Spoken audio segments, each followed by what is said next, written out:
You're listening to the Mind Over Murder podcast. My name is Bill Thomas.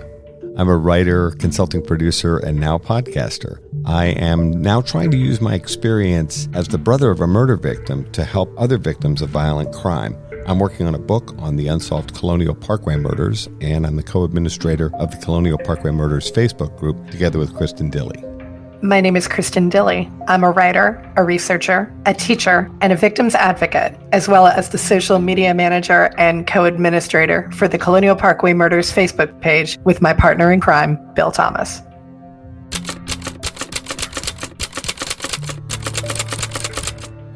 Welcome to Mind Over Murder. I'm Kristin Dilley. And I'm Bill Thomas. And we're joined again by author Kathryn Miles, here to talk about her book, Trailed, One Woman's Quest to Solve the Shenandoah Murders. Kate, welcome back to Mind Over Murder. Thanks. Your book is out now, and everybody's going to be talking about it. So let's see if we can stir up some controversy here on Mind Over Murder. I love it. So we talked about Julie and Lollie's case last time, but there are also 3 other unsolved homicides in that area of Virginia that are worth mentioning. And so the question we'd like to start you off with is this one. Do you think Julie and Lollie's cases are connected to the homicides of Ann McDaniel, Thelma Scroggins, and Alicia Showalter Reynolds? I do. There were approximately at least 8 known murders that happened over the course of about 16 months in a very small radius in rural Virginia, in a place that saw next to no violent crime. I can't obviously prove that all of these are linked. I do, and I make a case in the book about why I think that these are all connected cases. There are also some really disturbing similarities. I would also throw in, with the ones that you mentioned, the murders of the Lisk sisters and also Sophia Silva. And when you look at all of these cases, there are some similarities that are really disturbing. Victims bound and gagged, victims whose bodies are then found either wrapped in blankets or buried in leaves or in their sleeping bags, the use of duct tape. And then the idea also that there appears to be some sexual assault, but not penetration, if I may say, on this podcast, as well as some key missing objects from the people involved, often intimate things like underwear as well. So all of those, in addition to the radius, as John Douglas, the former profiler, said at the time, he said, a serial killer is incredibly rare, period. And the idea that there are 2 serial killers here committing these crimes is not only mathematically impossible, but terrifying even for a seasoned FBI agent. One of the things that seems to come out of the literature on serial killers is that serial killers seem to focus on one particular type of victim, and yet these 7 or 8 murders, we have a very wide range of victims' ages, what kind of activities they were involved in. What's your thinking there? I would say that there's one clear outlier in these cases, and that's the case of Thelma Scroggins. She was an older woman. She was a postal delivery person. She played the organ at the church. She was killed in what appears at first glance to be a home invasion, and her truck was stolen. She certainly is the outlier. What some people have speculated is that she might have seen something and so needed to be killed, especially with her mail delivery. When you look at where some of the other victims, like for instance, Alicia Showalter Reynolds, when you look at where she was found on Thelma's route. So is it possible that Thelma had to be killed because she had seen something and not because she, as you say, was the sort of demographic target that this serial murder had? If you take Thelma Scroggins out, you have a much smaller age range. Admittedly, the youngest of the Lisk sisters, I believe she was 11. But she was not the target. It was actually her older sister who was the target. And it appears as if she was killed very quickly, and that then her older sister was kept alive longer, sexually assaulted.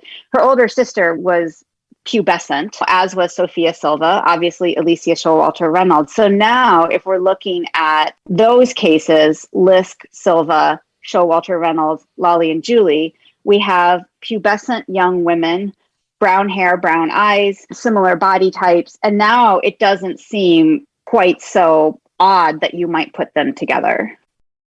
With Thelma Scroggins, I have always thought the fact she would be out delivering the mail, and a postal delivery person like Ms. Scroggins would also be the kind of person that would notice changes or activities on her route that might change from day to day.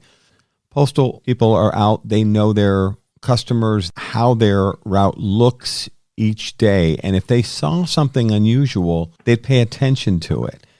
We just recently covered the Route 29 stalker case in 2 recent episodes of Mind Over Murder, and Kristin was reporting this little town, how do we say it? Lignum? Am I saying it right? Kristin, you give us a sense of the scale of the place. It's a tiny little place, is it not?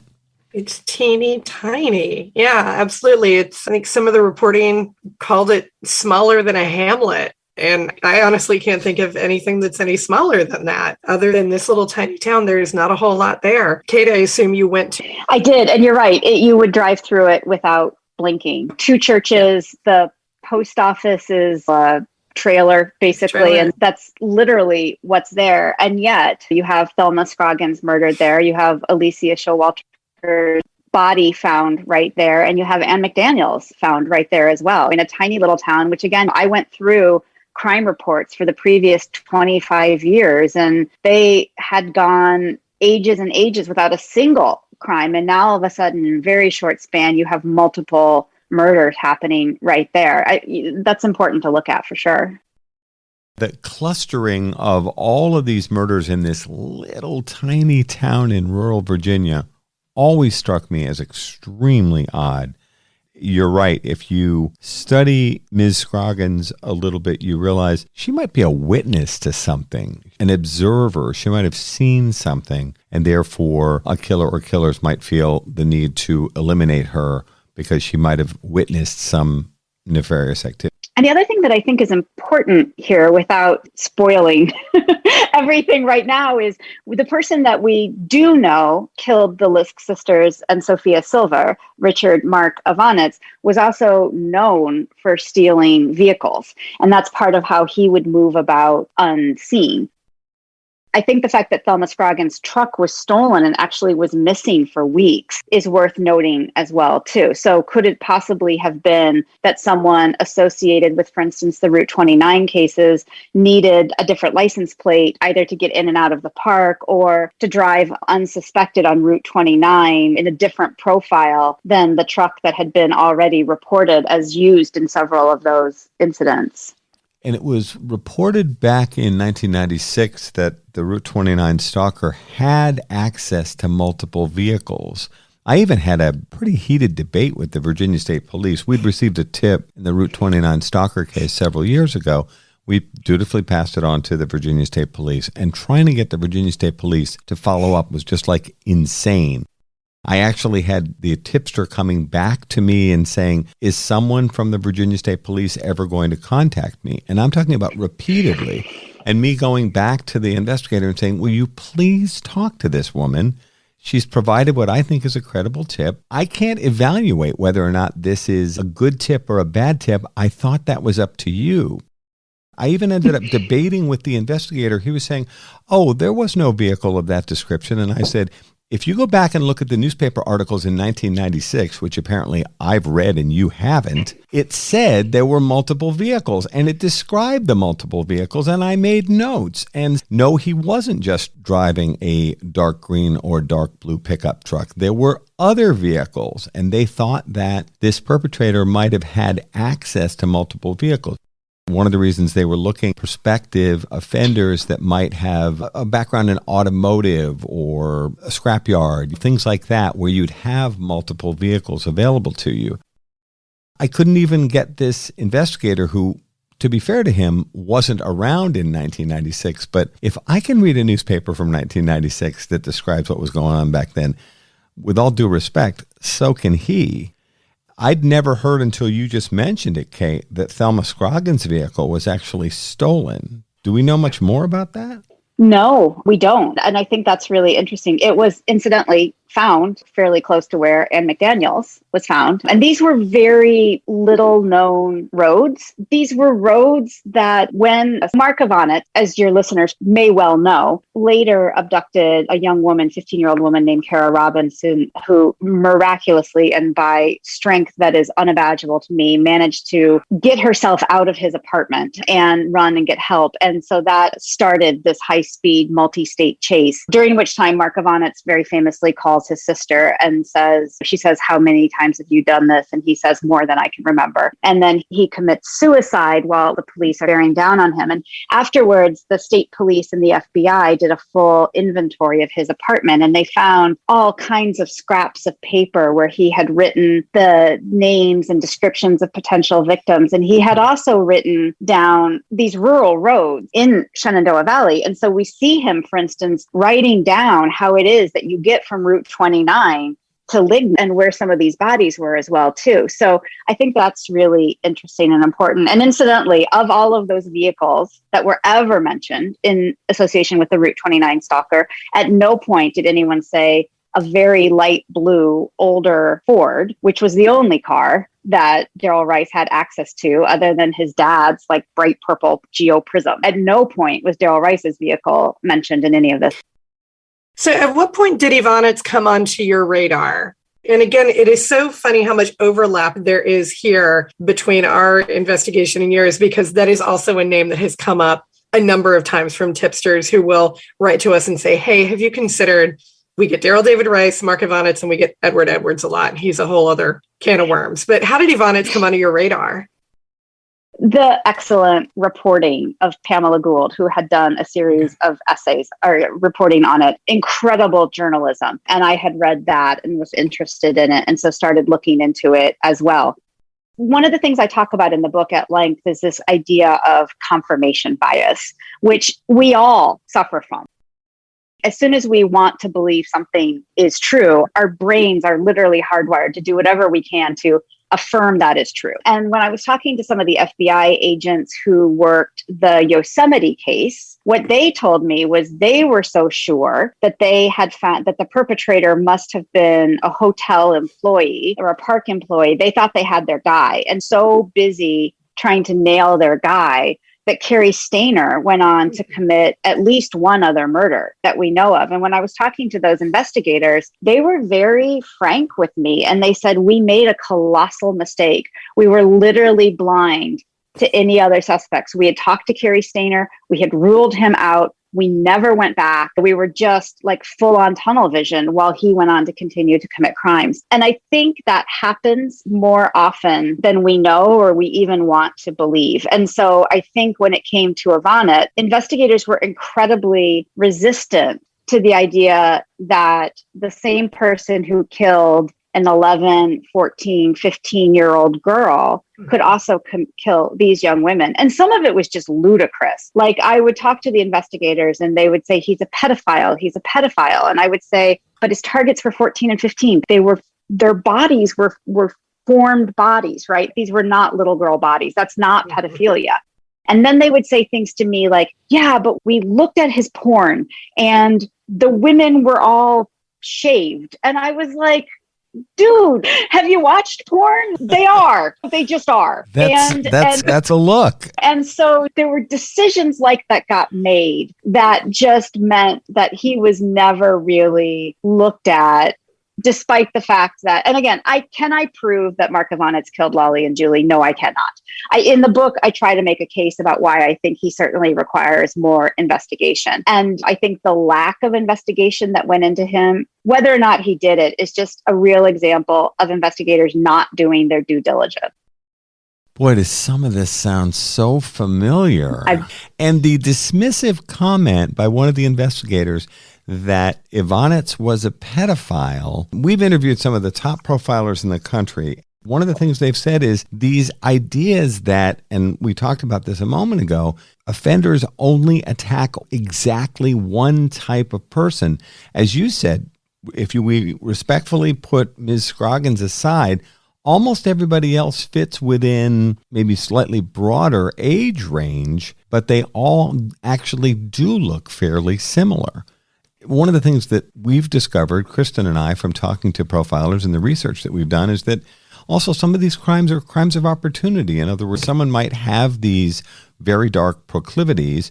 They might be planning one thing and then something else happens and a victim happens by, a prospective victim, and they react to that situation. That doesn't mean it's necessarily whatever twisted fantasy this offender might have in his head, but he also sees an opportunity and says, here's a woman that's vulnerable or what have you, and they pursue that. That doesn't necessarily mean that might have even been his top preference, but I know a lot of the things that we've all read about in the literature, profilers seem to be moving away from these views that everything is straight up and down, and that profilers describing how offenders' minds work, they're not robots, they're not automatons, they're not just doing one thing over and over again. I know you've had Laura Richardson on the show, and she a great help to me in the book too. And I think she's spoken very eloquently about the fact that, for instance, again, back to Carrie Stainer, which I know she consulted on quite a bit. Carrie Stainer had a fantasy, which was 2 adolescent girls, but he felt like he needed to work up to that fantasy. Or similarly, as she's pointed out, MOs change over time. Either serial killers don't get the experience they were looking for, or something proves too complicated or potentially dangerous in terms of being discovered, or they get bored and they move on. And so I don't think we want to say this serial killer kills women who are 18 to 24 and they weigh 120 to 130 pounds. And that's just not how their brains work. And as you point out in the book, many of these people who've gotten away with murder are actually very smart, calculating individuals who devote a tremendous amount, sometimes even every waking hour, to thinking about these things. And as you point out in Trailed, these are smart people who will change things up to throw law enforcement off so that they're thinking this could be a different offender or the MO is different here. That's a conscious decision that an offender might take. That's right. And also, again, I hope not even like a sociopath or a psychopath is born being able to successfully carry off a murder. And so if you look at things like the Route 29 stalker, for instance, I think what a lot of profilers have said is this person had to build up slowly to what the end game was. The end game was probably sexual assault and murder, but the person started by getting a couple women into his car and then tried this and then tried that. And these are, I hate to use the word skill because that seems to suggest that this is all okay, but these are skills that are built over time. And if we look at the murder of Julie Williams and Lollie Winans, again, what we see is someone discovers this hidden campsite. This person walks into a hidden campsite where there are 2 very strong women with their dog. This person subdues them. He binds and gags them first with duct tape that he's brought. Then he binds them with their own long underwear. He separates them. He's wearing gloves. It looks, based on some of the evidence, as if he takes off the binding on Julie and then uses some sort of, BDSM leather binding that you could buy like in a sex catalog. He kills both women. He somehow gets away from this hidden campsite without being seen or detected. He leaves next to no forensic evidence. That just isn't a first crime for someone, no matter how smart you are. You had to do other crimes to get to that place. And what we know from forensic psychologists and from profilers is that people might start murdering one way and maybe it's strangulation and that takes too long and potentially leaves too much evidence under your fingernail. So then you try a gun, but then you're worried that the gun is going to make a sound. And so they become more and more sophisticated as time goes on as well, too. What's the thinking on what happened with Taj? Do they think the dog was let go and just wandered in the woods? Or do they think the dog may have actually been with the killer for some time? No one knows. It's an utter mystery. We do know that part of, frankly, why Lollie and Julie were initially discovered is Julie's dad, Tom Williams, had called the park on a Thursday to report that his daughter was missing. The search began very slowly because 99% of the time the person turns up. They left the park early and forgot to tell someone where they were going, whatever the case is. And so the search was initially very casual, which was appropriate. But then as time goes on, as authorities realize that Julie, who is an incredibly conscientious human, is now missing appointments, missing her first day of work, it's abundantly obvious based on what everybody knows about Julie, that just wouldn't happen. And so the search starts to accelerate a little bit. But it's not until that Saturday, late in the day, when a couple at Skyland Lodge, which is the main sort of resort lodge right by the murder scene, a couple reports seeing this yellow lab golden retriever mix that fits Taj, which is the name, Taj's description. And then a very short time later, some folks in a parking lot that's not far from the murder scene also report seeing this dog. The dog is nervous, the dog is distraught. And when a ranger comes up, the dog is really not at all willing to get near the ranger, seems very skittish. But then the ranger, on a whim, says, "Hey, Taj, jump in the car." And Taj immediately does. And so now they realize that they have Lollie and Julie's dog. And as one of the interpretive rangers in the park said to me, these rangers, they love this park, right? It's their home and it's almost like a sacred place to them. And the whole time they'd been searching for Lollie and Julie, they were hoping, obviously, first and foremost, that they were going to turn up and be fine, lost or something. And then they were hoping that maybe it had been an accident, because even an accident would be easier to deal with than the idea that violence had occurred in their park. But as soon as it went out over the radios that Taj had been found, what the rangers told me was that there was just this collective shudder, because they knew that if Taj had been found, that something catastrophically terrible had happened to Lollie and Julie. I never asked anyone this. Whatever happened to Taj? Lollie, a student at Unity College, very close community. There were several Unity students. There were 2 Unity students actually backpacking in the park. They were suspects at one point. One of them had a brief relationship with Lollie. So those 2 were suspects. And there were some other Unity students. Unity's an environmental studies college, and it has a really robust internship program. And so there were a couple of students who were actually down there working as interns. And so when news got around that this terrible thing had happened and that Taj was in a holding pen at park headquarters, a telephone tree got started, and Lollie's friends managed to shuttle Taj back up to Vermont. Lollie had been in a long-term relationship and actually had been engaged to a man named Ken. And at that point, they were obviously no longer in a relationship, but had remained very dear friends. And so the friends managed to shuttle Taj up to Ken. As Ken says in the book, Taj gets out of the car and walks very slowly and then puts her head between Ken's legs and just starts to shake and shake. And what Ken said to me was, if Taj could speak, Taj would have told me everything. I know that could have happened. But as it was, the happy story for Taj was that Taj lived to a ripe old age with Ken and is now buried under an apple tree at Ken's very beautiful farm. You're listening to Mind Over Murder. We'll be right back after this word from our sponsors.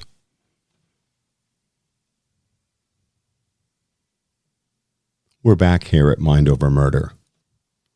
Years ago, when I was doing some research into Julie and Lollie's murder, and of course because of the potential connection to the Colonial Parkway murders, I found a beautiful tribute site where there were all of these people discussing what had happened. This was put up in 1996, and there were all these people from all over the country, I would imagine, commenting about the terrible thing that had happened. But there were also a lot of loving memories of Julie and Lollie, which I found very touching.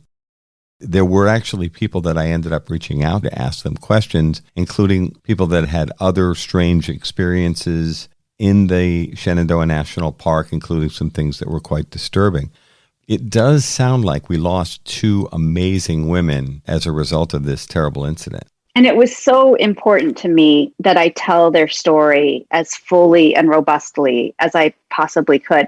I feel as consumers of true crime, I think sometimes we get so interested in the psychology of killers that we lose sight of the victims, and the victims lose some of their subjectivity, and they just become objects in the story. And it was crucially important to me that not happen with Lollie and Julie. And their friends and family happily were incredibly generous in sharing stories with me about who these 2 people were. And I wanted to make sure that the book was as much about their trajectories. In their very short lives, they had already done tremendous things. Julie had gone on archaeological digs in Europe. She had done missionary work in South and Central America. She was fluent in Spanish and would serve as an interpreter in domestic violence cases.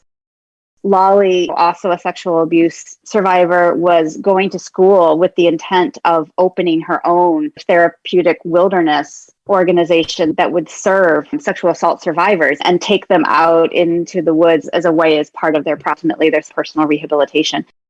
And they had met at this really wonderful organization called Woods Women, which was this sort of feminine-centric, holistic approach to the wilderness. One of the things I talk about in the book is the fact that the other models for how we experience the wilderness, things like Outward Bound, the National Outdoor Leadership School, were based on this very hierarchical model that ultimately came out of World War II and the Army in World War II. So it was a very specific way of being in the wilderness. And Lollie and Julie, who had all the skills of an Outward Bound or a Knowles leader, had come of age in this very different type of program. And it was really important to them that they continue to do work to make sure that inner city women, Black and brown and yellow people who were differently abled and different body shapes, that they all had the same access to the wilderness that everyone else did. And the loss that we all sustained when they were killed and not able to continue that work is, I think, can't even be described. It is very clear throughout the book that this is a very deeply personal case for you. How would you say that working on this case has changed your outlook on crime in general and then crime against women in particular? I definitely went through peaks and valleys when I was working on this. And I talk about this in the book, that there were times where really I was incredibly frightened. I would wake up having nightmares in the middle of the night. I was convinced that there was somebody in the house. It really did affect me that way a lot, I think. But in the end, it just made me angry. I'm angry that there are over 250,000 cold cases in this country. I'm angry that for an entire generation of people, especially people who are LGBT plus, that the wilderness was taken away from them because of these crimes. I'm angry that families can't get answers. And so I think it turned me from this sort of place of, I think initially probably of some fear, to this place of righteousness where this has to stop. And now I'm stomping around and banging my fists, and which I'm sure you two have had experience with as well too. Yeah. It's hard not to be angry when you see the statistics surrounding these terrible crimes. You're qualified to answer this, and I can't think of too many other people I would ask this of. You've written about hiking and through hiking in the Appalachian Trail for years. It has occurred to me that the national parks and the Appalachian Trail are not as safe as we would like them to be, or even that we've been led to believe. Do you feel like what happened to Claudia Brenner and her partner, and what happened to Julie and Lollie and these other unsolved murders, have they led people to take steps to ensure their safety when they're through hiking and out there in the woods? It's a really good question. I think several things are happening here. First, I think what we haven't done as a country is had a national reckoning, wilderness access, and what happens. The overwhelming majority of homicide victims in this country as a whole are male. The majority of victims that are happening in these backcountry crimes, whether it's Meredith Emerson, whether it's the Yosemite cases, whether it's these, they're women, and a lot of minority or subordinate group women. And I think for a certain set of white men, not all white men, but for a certain set of white men, they still see the wilderness as their place, and also the place where rules don't apply. You can be divergent, as it were, in this place of wilderness and break rules and break laws. And we see that in nonviolent crimes, the rampant poaching, for instance, that happens in Shenandoah.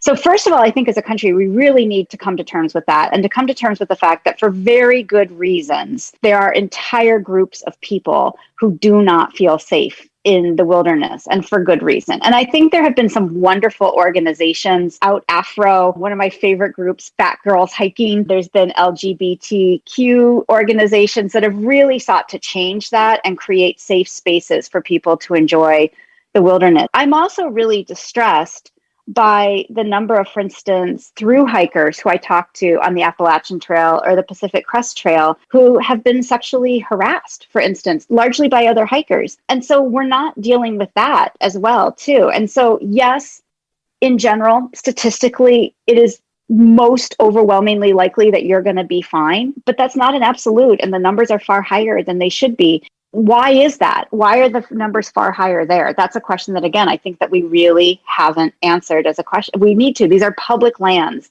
and they need to be available to everyone. If you had the summer off, Kate, let me put it to you this way. Would you through hike the Appalachian Trail by yourself, knowing what you know now? No. For me right now, emotionally, backcountry camping is off the table. I have tried. My tent looked remarkably like Lollie and Julie's tent. I got rid of it. I got a new tent. While it isn't so much the case that I think that I'm going to be harmed while I'm in the backcountry, it's that having seen what I've seen in investigating this, having seen crime scene photos, having seen autopsy photos, the joy is gone for me. When I lie in my tent, what I see are the crime scene photos of a tent and what was inside the tent. And so right now for me, I personally just feel like I'm better off focusing on things that don't come with that big of an emotional cost. So hopefully I'll get back. I still trail run, I still hike and things like that. But looking at these images is incredibly traumatic, and they never leave your brain once you've seen them. And Kristin, you shook your head just a second ago. Would you through hike the Appalachian Trail by yourself? Absolutely not. No. And I'm right down with what Kate said. Exactly. There's just too much. Now that I have gone this far down the rabbit hole into true crime, I don't think I would feel safe, not by myself. You get this stuff in your head and it never, ever leaves. You're exactly right, Kate. It's there. It's imprinted on the back of your eyes. The truth is, for all of us, the overwhelming majority of our outdoor excursions would end safely and happily. We would probably walk out with great stories and some wonderful photographs and uplifted by our latest experience in the great outdoors. I'll throw the male perspective in here. I wouldn't hike the Appalachian Trail by myself at this point, knowing what I know. And as sad as it is, and I am not a gun guy, I actually don't think I would be willing to go out by myself or even with a small group without a lightweight pistol of some sort. It really deeply saddens me to say that. You're not alone. Even already with the advanced publicity that I've done with this book, the number of people who have approached me and said, I remember these cases and I have not gone hiking since, or I remember these cases and I have not gone camping since. And a lot of people debate whether or not Lollie and Julie's crime was a hate crime. And when they do debate that, I think what they're really debating is, did the perpetrator target them because they were in a same-sex relationship? I don't know if we're ever really going to know that, but the way in which it is absolutely a hate crime, and this is what Claudia Brenner told me very powerfully when I talked to her, is it is absolutely a hate crime in the sense that it has created a very real sense of terror in a group of people, and that sense of terror does not go away. So this person didn't just kill Lollie and Julie, seriously injure Claudia Brenner and murder her partner, Rebecca White. This person ultimately took away wilderness experiences for what I'm going to say are thousands, if not tens of thousands of people. And Kristin, you've told me recently of incidents that have happened. You're a runner, you're going out for a big run this weekend, which I'm excited about. And I know you've set yourself a goal of doing a 5K every single month this year, which is incredibly admirable. And she's got this great collection of numbers. What do they call those things again? Yeah, the runner's bibs. Yeah, the bibs. I frame them all. And yet, as something as simple as you going out for your regular runs in your neighborhood sometimes makes me uncomfortable.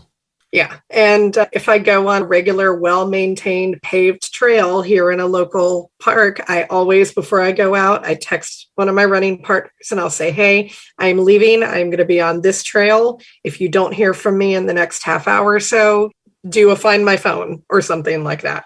Know that I need help if you don't hear from me. But being a man, he doesn't do that with me. He won't tell me, hey, I'm about to go out for a run. If you don't hear from me, do something. It's not the same. And I think Kate can attest to that pretty well too. It's very different for men. And it's different for people of color. It's different for people. It's different for gay men than it is for straight men. There are so many inequities. And this is the sort of residual trauma of crime. The crime obviously impacts the victims. It obviously impacts family and friends. But then there's this secondary impact in terms of creating fear and making people question whether they're safe in the world.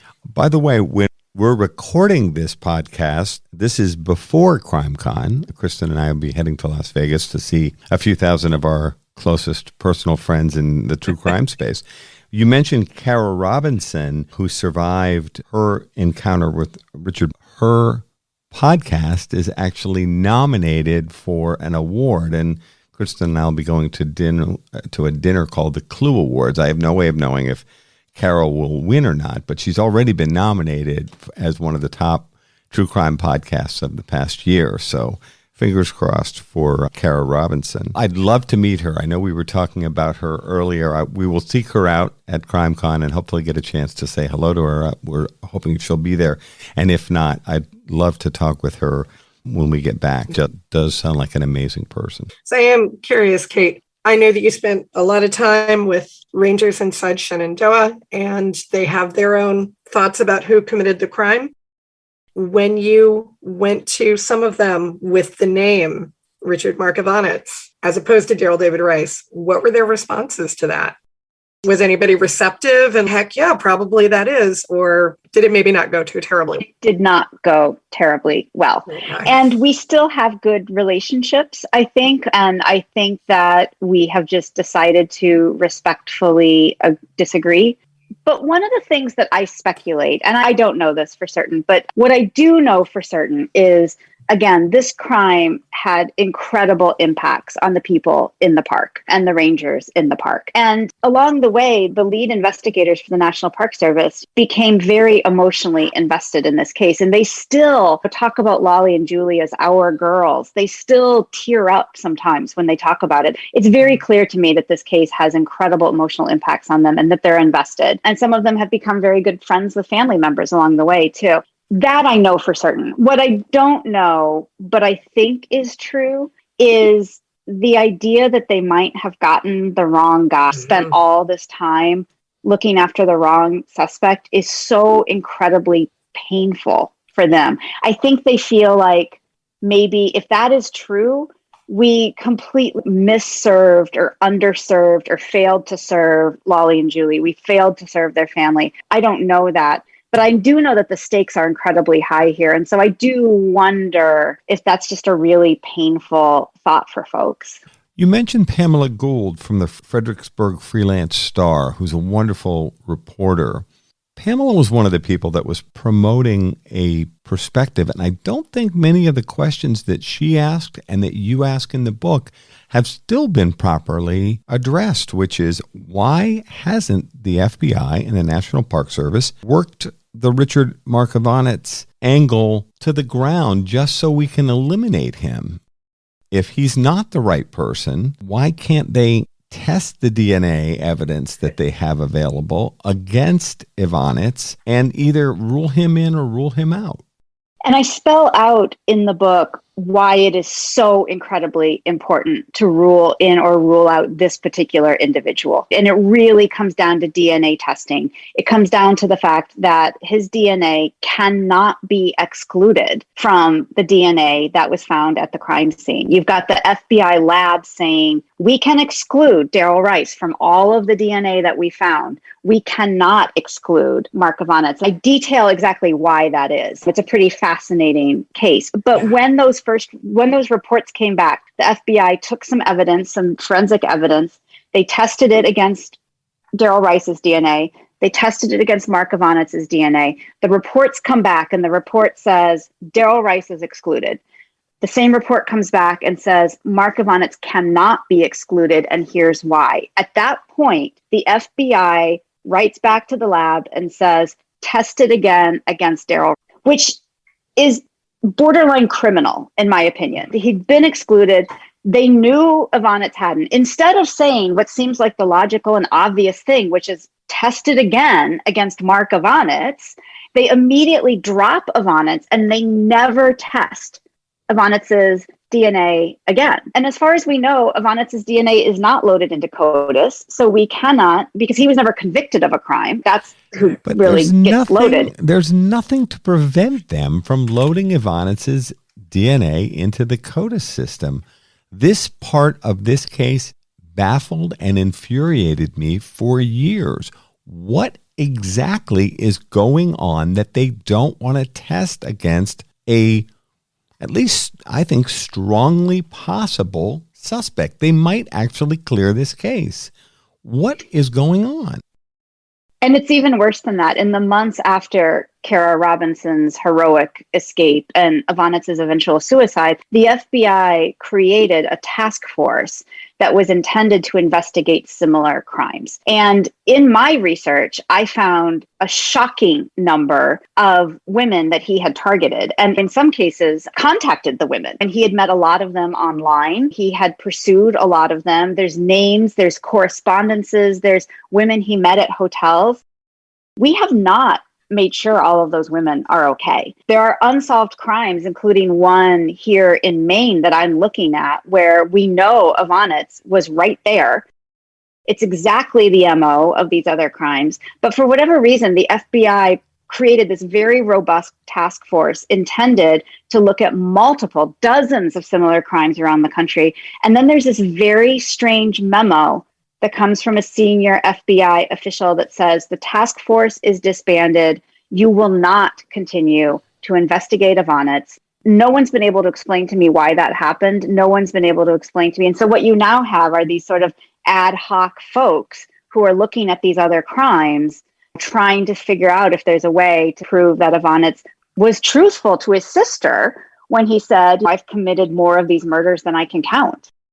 And the Navy brought Ivanitz up to Maine. You and I had discussed this a couple of months ago, is my recollection. Am I correct? He was serving on a ship that was dry docked at what's called the Bath Iron Works in Mid-Coast, Maine. Again, very similar to the town of Lignum in the sense that it's pretty much crime-free. I've lived here for 22 years and can't think of a single crime that's happened there. And there was a very similar case, both to Lollie and Julie and to the Lisks and Silva, where a teenage girl was abducted. She was bound and gagged. She was penetrated with a stick. She was murdered. She was found in the woods. And the person who was ultimately convicted for it, the only evidence that they had was some of his mail was found in the driveway of where the young woman had been. But again, we know Ivanitz steals cars, right? Mm-hmm. This guy, Dennis DeShane, his truck had been stolen. We know that. But again, Ivanitz has not really been investigated for that crime, despite the fact that we know he was there. We know this is what he does. We know this, that, and whatever. And why not is my question. These DNA tests are not expensive. And I know that there's a huge backlog of cases and everybody wants their cases retested. Cheaply and efficiently, some of these questions can be answered if we're willing to make them a priority. We know Ivanitz was, and that his ship was in dry dock. And my dad was a naval officer for many years, and he told us when we were kids that when you're in dry dock, you actually have a lot more downtime than you do when the ship is at sea or what have you, because the ship's not fully operational. So Ivanitz might have actually had more time on his hands to get into trouble. Is there any way to bypass the FBI and get local law enforcement involved in, again, running this to ground and seeing if there's any way that Ivanitz's DNA could be checked against evidence remaining from this rape murder? That's the aim. And there's a very robust group of people, many of whom have never even met Dennis DeShane, who are part of his exoneration team, because it just doesn't add up to a lot of people. We could also factor in the fact that the victim, Sarah Cherry, her father worked at the Bath Iron Works. He and Ivanitz may have even encountered each other. And the hope, of course, is that evidence has been preserved. But Bill, as key evidence goes missing and never gets tested. And that's obviously an incredibly big problem that as a country we have not really tackled. And yet advances in forensics present such opportunities. We've had advances in the last 5 years, in the last 2 years, that could see some of these cases closed. And I think it's completely inexcusable that the FBI will not at least check Ivanitz and any other viable suspect out against all available evidence.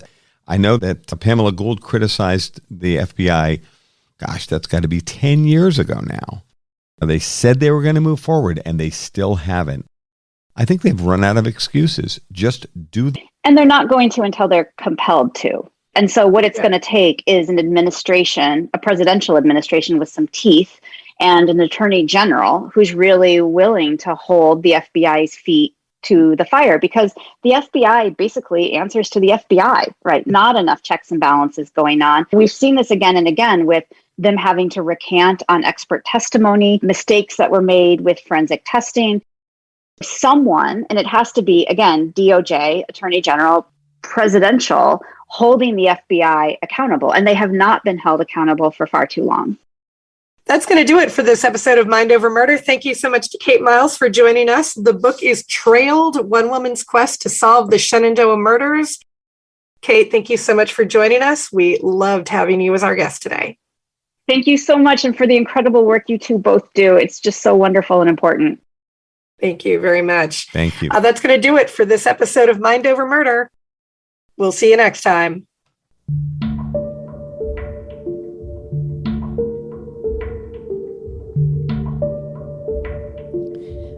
Mind Over Murder is a production of Absolute Zero and Another Dog Productions. Our executive producers are Bill Thomas and Kristin Dilley. Our logo art is by Pamela Arnois. Our theme music is by Kevin MacLeod. Mind Over Murder is distributed in partnership with Crawlspace Media. You can follow us on Facebook, Twitter, or Instagram. You can also follow our page on the Colonial Parkway Murders on Facebook. And finally, you can follow Bill Thomas on Twitter at BillThomas56. Thank you for listening to Mind Over Murder.